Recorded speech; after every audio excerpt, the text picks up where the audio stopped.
Okay? And then how about for the evidence of curriculum? That goes with district We alignment talked about as well. like a training perhaps on how to write an objective, like what is the district expectation in the manner of which we should be writing our objectives. But what does that really mean? Okay? See, I think that's where I think we all have a different idea of that. Objectives, what does it mean? So just some concordance, I guess, some agreement on concordance. Right, like we talked about like how, some teachers write what they're doing, like an Okay, hold agenda. on, I can't hear Miss Rivas, is it Rivas? Yeah. Yes, please.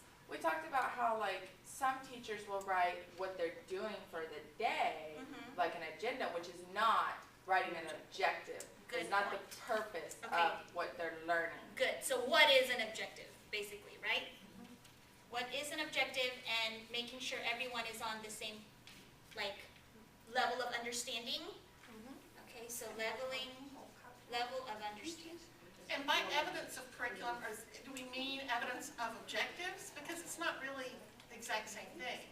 I mean, if I'm studying a certain subject and I have pieces of that all over the room, that's evidence of curriculum, but it's not really evidence of an objective. So it's not really the same. I don't think the objective, what I took from there, it wasn't the objective, but it was what was the evidence that we were following the curriculum. Where is it posted Right. in the room? Where is it, that kind of thing. Yes, yes. But that's a it's a point of distinction that can be discussed. And can that evidence be shown by the work that is displayed, or by the words and vocabulary that is on the walls, or specific charts? For example, in investigations, there's a lot of charting of the kids' thoughts.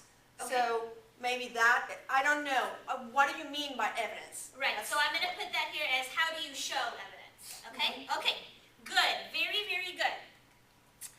At this point then, we're going to take some time to actually flesh out some of these points, okay? So there seems to be a need for some guidance, some parameters, and things like that. You all are in your, well, there's various cohorts going on here overall, but generally speaking, I would say that your dual language program as a whole is just budding, okay? It's starting, and you guys are a part of this first group of aligning across the district what the program should look like and so forth. So you all are going to have a big say on what is the word wall supposed to look like? What are the objectives supposed to look like? How do I meet these observation points as an effective dual language teacher? So we're going to talk about some of that. I'm going to share with you some guidance and some parameters on just some research-based, what should a word wall look like? From there, we're going to decide, okay, how are we going to show evidence of this? Because what's going to happen is we're going to decide, and then you all are going to set the standard, you're going to set the model for the rest of the students that come in, the rest of the teachers that come in as your program grows. And I think that's going to be really special for you all because you're going to be able to establish some of this. Now, keep in mind that none of these points here where, for example, evidence of curriculum and instructional materials, academic words wall, there's people doing it, right? So there are some people who do have an understanding, so they're not zeros up there. So that's good. That means you have expertise in the group. It means you have teachers who are actually getting these points done. And we're going to use those experts in order to help us guide our discussion and guide on what we want the evidence of curriculum to look like and what we want the academic word walls to look like. Okay, so that being said, I'm going to take a moment to teach you some parameters about, we'll start with, I guess, content and language objectives, okay? All right. Content and language objectives are really, really important. So it's not just content, it's also language. Why? Why is it important to have both content and language objectives? Because our students are learning language through the content. Very good. Okay, so it's not just content you're teaching. That's one piece. But if you're a bilingual or ESL teacher in a dual language classroom, you're teaching content and you're teaching language. And yes, it is overwhelming. And yes, your position is one of the hardest positions to be in. And yes, it takes a lot of dedication. And yes, it takes a lot of time. Nobody is going to take that fact away from you. I've been there. I know. Especially if you are in a team teach situation, that relationship that you have with your other partner is critical. We call it a marriage, right? It's absolutely critical, and it takes time. It takes time, okay? That's just, it's the territory of being a dual language teacher. But if you are in these positions, if you are in the position of being a dual language teacher, it's because you believe in the goals of the program.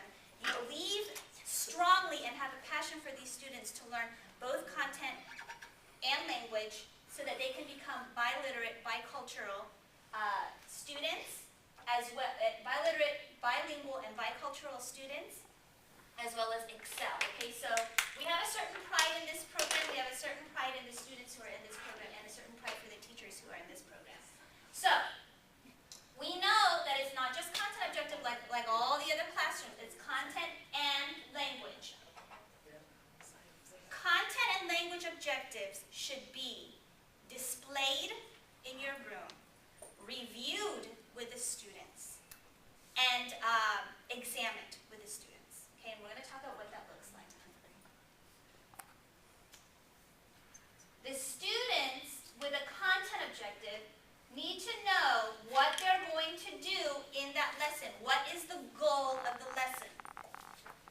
Okay, where do these content objectives come from? I heard it. The text, good, the text, very good. They come from your text. Therefore, if you have your content objectives that are aligned with the text displayed in your classroom, then when anybody comes in or the students have that review of whatever your objectives are, everybody is in agreement that there is alignment with the state curriculum, so compliance-wise, plus the design of your lesson, plus how you're going to deliver your lesson. Okay? Teachers must incorporate into lesson plans activities that promote student language development. That's where the language objectives come from. Where do the language objectives come from? Helps. They come from the ELPs. Okay, and we're going to talk about what that means. Okay, content objectives come from the text. The text covers all of your curriculum content-wise. What they're learning in math, what they're learning in science, that they have to be able to know the water cycle, and this and that. Language comes from the ELPs. Okay, again, that is a compliance piece from the state. Both the content and language objectives should be stated clearly, simply. Students need to know what they are. They need to be reviewed orally and in writing. Now, content and language objectives do not have to take up your entire board. They do not have to be long and lengthy. In fact, they really shouldn't be. Why? Because they're for the students. Okay? They're for the students. Therefore, the objectives need to be in student-friendly language appropriate to the age of your students. If you write on the board what the text says verbatim to a kindergartner, that means gibberish. Why would you do that? That's such a waste of time, right? Okay? There's no sense in doing that, okay? But they do need to be written at the level of your students. Okay, so you would take the text, glean from it, okay, this is what I know as the professional, I'm going to look at this is what I need to learn. How am I going to translate into language that the students can understand? This is not supposed to be a belabored process. If you know what you're doing, you have an effective design, you know automatically what your students are supposed to learn. Basically, what's the goal of your lesson? What's the goal of your lesson content-wise? What's the goal of your lesson language-wise? Okay? So the content objectives speak to the math, science, language arts, social studies, and so forth. Language objectives refer to how am I using or how am I teaching, how am I reinforcing listening, speaking, reading and writing in my classroom? If you cannot answer that question, then you have not intentionally designed a lesson that speaks to language opportunities. Okay? Listening, speaking, reading. So your language objective, it is based on the ELFs, which I'll share with you, and specifically answers the question, how am I listening? What are my opportunities for speaking, reading, and or writing in the classroom? Yes. A question about that on the language objectives, and you might get to this later, but because you have beginning language learners and then you have native language speakers, it wouldn't be the same objective for all of them, so how do you write an objective for that? Well, you're going to pick not commensurate to their level, but based on what the target domain is going to be. So I could have lots of different levels of listening, right? But the point is that through this lesson, they are going to be able to, develop their listening skills through such and such lesson or such and such activity. But you're right, there's going to be a large variance of language proficiency levels, especially in the two-way, right? Especially in the two-way, but also in the one-way. But this mainly speaks to what language domain am I hitting? What language domain am I going to concentrate on in this lesson? Okay? Can you concentrate in two? For example, Absolutely. when we do science, we do a lot of conversation. The kids have to talk about the conclusion and then write it down. Yes. So that would be a two. Yes, that's a good point. Let me clarify that point. Yes, you may absolutely focus on more than one in your lesson. However, because inevitably, you all know from your certification courses or your university work that the 4 language domains are integrated. I mean, you can't, if you're writing, you're probably reading what you wrote. If you're speaking to someone, inevitably, hopefully you're listening to whatever that person says back to you, right? So it's all integrated. However, you have to be able to decide what is the main focus. So you could have, like you said, a lesson where the main focus is, yes, I'm going to, what did you say? Discuss. Okay, discuss. I'm going to speak about it, and then I'm going to write about it. And those would be 2 main targeted areas.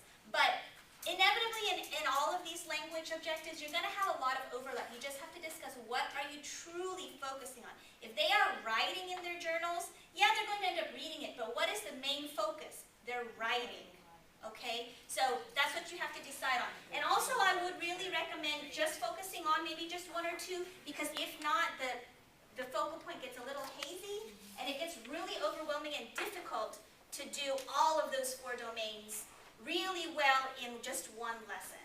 Okay, it's over a span of activities that you're able to do. Okay, so let's look at then your content objectives. The content is based on the text. The language is based on the ELFs. The content objective answers the question, who?